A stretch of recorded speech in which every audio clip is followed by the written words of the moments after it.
Hello friend, welcome back to my channel.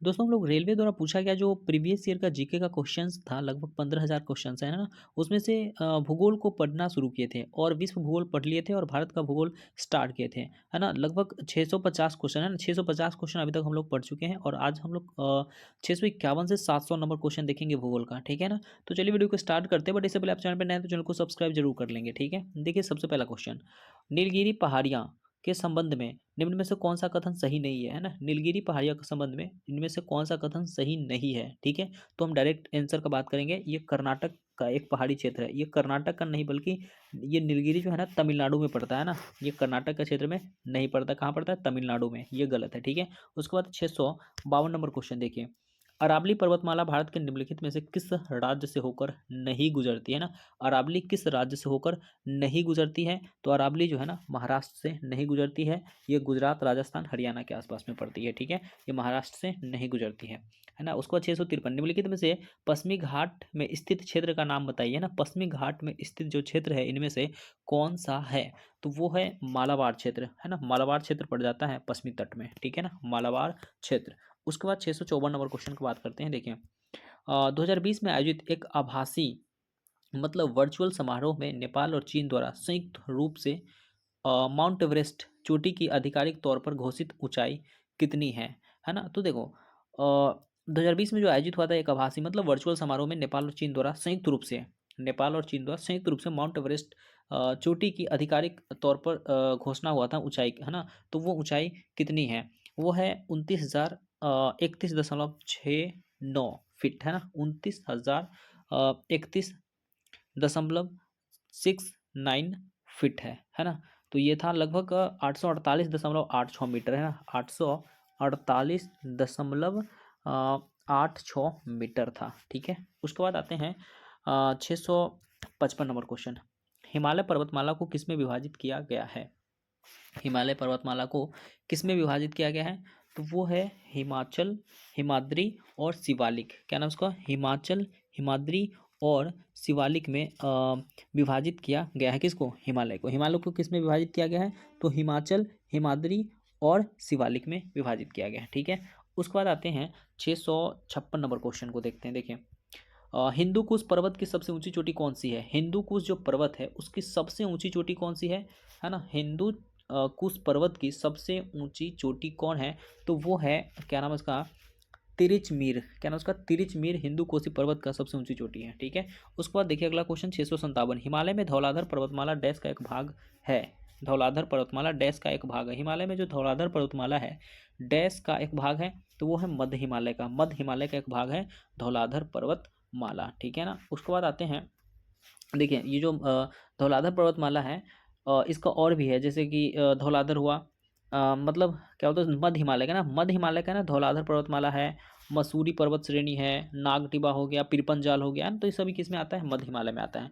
उसके बाद 658 की बात करते हैं। देखिए धूपगढ़ डैश पहाड़ी की सबसे ऊंची चोटी है। धूपगढ़ डैश पहाड़ी की सबसे ऊंची चोटी है ना। धूपगढ़ी जो है किस पहाड़ी की सबसे ऊंची चोटी है? तो वो है सतपुरा। सतपुरा की सबसे ऊंची चोटी कौन सी है? धूपगढ़ी, है ना। उसके बाद है अरावली पर्वतमाला के उच्चतम बिंदु का नाम क्या है? अरावली पर्वतमाला का जो सबसे उच्चतम बिंदु है वो है गुरु शिखर, है ना। गुरु शिखर जो है अरावली पर्वतमाला की सबसे ऊंची चोटी है, ठीक है। उसके बाद 660 नंबर देखिए, ये रहा, निम्नलिखित में से कौन सी हिमालय की दूसरी सबसे ऊंची चोटी है? हिमालय की दूसरी सबसे ऊंची चोटी कौन सी है? तो वो है केटू, है ना। केटू जो है हिमालय की दूसरी सबसे ऊंची चोटी है, ठीक है ना। उसके बाद है 661, शिलोंग इनमें से किन पहाड़ी पर स्थित है? शिलोंग, शिलोंग जो है किस पहाड़ी पर स्थित है? तो वो है खासी पहाड़ियाँ पर, है ना। शिलोंग किस पहाड़ी पर स्थित है? तो शिलोंग है खासी पहाड़ियाँ में, ठीक है ना। उसके बाद आते हैं क्वेश्चन नंबर 662, देखिए दक्षिण भारत में स्थित इनमें से कौन सी पहाड़ियों की चोटी का नाम डोडा बेट्टा है ना। दक्षिण भारत में स्थित इनमें से कौन सी पहाड़ी का नाम कौन सी पहाड़ियों की चोटी का नाम है डोडा बेट्टा? तो वो है नीलगिरी पहाड़ी, है ना। नीलगिरी पहाड़ी की जो है ना एक चोटी डोडा बेट्टा सबसे ऊंचा। उसके बाद है डैश पर्वतमाला व्यवहारिक रूप से उत्तर और दक्षिण भारत के बीच की सीमा का निर्धारण करती है। डैश पर्वतमाला व्यवहारिक रूप से उत्तर और दक्षिण भारत के बीच किस सीमा का निर्धारण करती है? कौन सी पर्वतमाला है? तो वो है विंध्य पर्वतमाला, जो उत्तर और दक्षिण भारत को अलग करती है, ठीक है ना। उसके बाद 664 नंबर क्वेश्चन देखिए, ये रहा, हिमालयन युग किस राज्य में पाई जाता है ना? किस राज्य में पाया जाता है हिमालयन ईव? तो ये है अरुणाचल प्रदेश में पाया जाता है ना। हिमालयन ईव का बात करते हैं तो ये एक पौधा है जो कि अरुणाचल प्रदेश में पाया जाता है। ठीक है, उसके बाद करते हैं 665 नंबर, पश्चिमी घाट और पूर्वी घाट डैश पहाड़ियों में मिलते हैं। पश्चिमी घाट और पूर्वी घाट जो है डैश की पहाड़ियों में मिलते हैं, तो वो है नीलगिरी की पहाड़ी ना। नीलगिरी की पहाड़ी में पश्चिमी और पूर्वी घाट मिलते हैं। ठीक है, उसके बाद कैलाश पर्वत निम्नलिखित में से किस क्षेत्र में स्थित है? कैलाश पर्वत जो है वो है तिब्बत में। कहाँ पर है? तिब्बत में। कैलाश पर्वत कहाँ पर है? तो तिब्बत में स्थित है कैलाश पर्वत। ठीक है ना। उसके बाद आते हैं 666 नंबर क्वेश्चन देखिए। और ये रहा, हिमालय के ब्राहा भाग को डैश भी कहा जाता है। हिमालय के ब्राहा भाग को शिवालिक भी कहा जाता है ना। हिमालय के ब्राहा भाग को क्या कहा जाता है? शिवालिक भी कहा जाता है। उसके बाद 668, गुजरात स्थित जूनागढ़ की गिरनार पहाड़ी डैश आमों की किस्म के लिए प्रसिद्ध है। गुजरात की जूनागढ़ की गिरनार पहाड़ी, गुजरात की जूनागढ़ की गिरनार पहाड़ी डैश आमों की किस्म के लिए प्रसिद्ध है, तो वो है केसर आम है ना। केसर आम के लिए प्रसिद्ध है कौन सा? गिरनार पहाड़ी। ठीक है ना। उसके बाद है 669 नंबर क्वेश्चन 69, भारत में निम्नलिखित में से किस पहाड़ी को ब्लू माउंटेन के नाम से जाना जाता है? ब्लू माउंटेन किसे कहा जाता है? तो वो है नीलगिरी पहाड़ी है ना। नीलगिरी की पहाड़ी को ब्लू माउंटेन के नाम से भी जाना जाता है। ठीक है, निम्न में से कौन सी पहाड़ियाँ पश्चिमी घाट से संबंधित नहीं है ना? पश्चिमी घाट से संबंधित नहीं है, कौन सी पहाड़ी इनमें है? तो इनमें से है महेंद्रगिरी पहाड़ी जो पश्चिमी घाट से संबंधित नहीं है, ये उड़ीसा में है ना।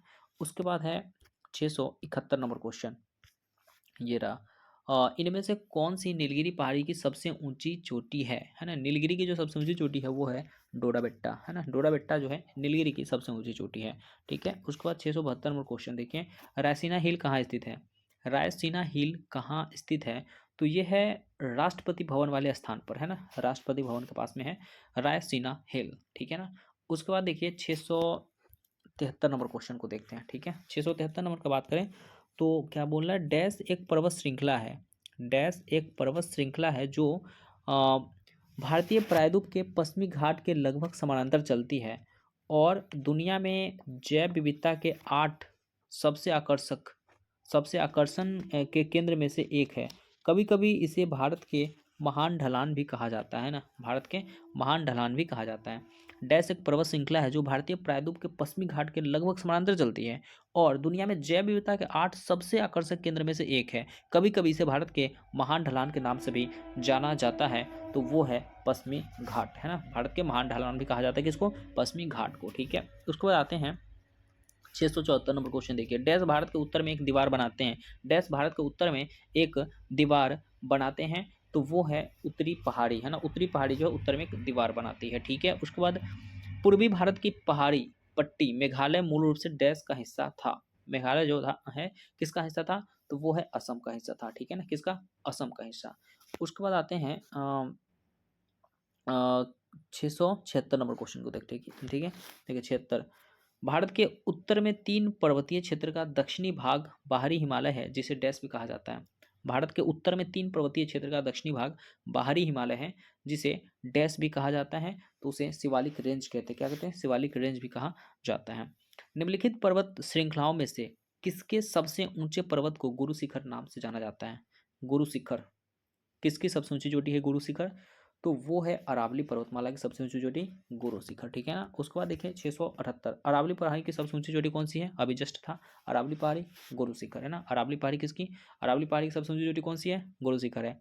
निम्न में से किस राज्य में गुरु शिखर चोटी स्थित है? गुरु शिखर किस राज्य में स्थित है? तो वो है राजस्थान है ना। राजस्थान में स्थित है गुरु शिखर। ठीक है ना।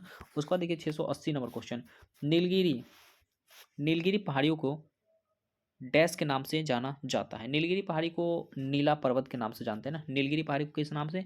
नीला पर्वत के नाम से भी जाना जाता है। ठीक है, उसके बाद है 681 नंबर क्वेश्चन देखिए, ये रहा, सेवरॉय हिल्स निम्नलिखित में से भारत के किस राज्य में? सेवरॉय हिल्स निम्नलिखित में से भारत के किस राज्य में स्थित है? तो सेवरॉय जो है ना ये है तमिलनाडु में। सेवरॉय कहाँ पे है? तमिलनाडु में स्थित है ना, पूर्वी घाट में।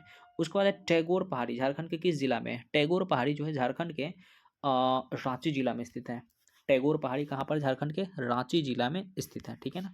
उसके बाद देखिए 683 नंबर क्वेश्चन, उत्तर पूर्व की पहाड़ी को डैश कहा जाता है। उत्तर पूर्व की पहाड़ी को डैश कहा जाता है, तो क्या कहा जाता है? पूर्वांचल, है ना, पूर्वांचल कहते हैं, उत्तर पूर्व की पहाड़ी को पूर्वांचल के नाम से जाना जाता है, ठीक है ना। भारत का सबसे नया पर्वत कौन सा है? भारत का जो सबसे नया पर्वत है कौन सा है? तो वो है हिमालय, ठीक है। भारत की जो सबसे नया पर्वत है कौन है? हिमालय है, ठीक है ना। उसके बाद देखिए 685, माउंट एवरेस्ट की चोटी समुद्र के स्तर लगभग डैश के द्वारा किया गया था। माउंट एवरेस्ट की चोटी समुद्र के स्तर लगभग डैश के द्वारा किया गया था।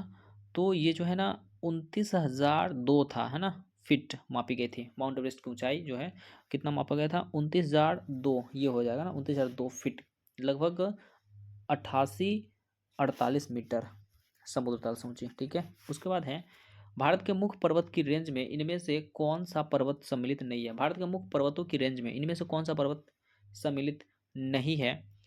तो हिंदू कुश, है ना, हिंदू कुश जो है अफगानिस्तान और पाकिस्तान के पास में पड़ता है हिंदू कुश, ठीक है ना। उसके बाद आते हैं 687 नंबर क्वेश्चन में।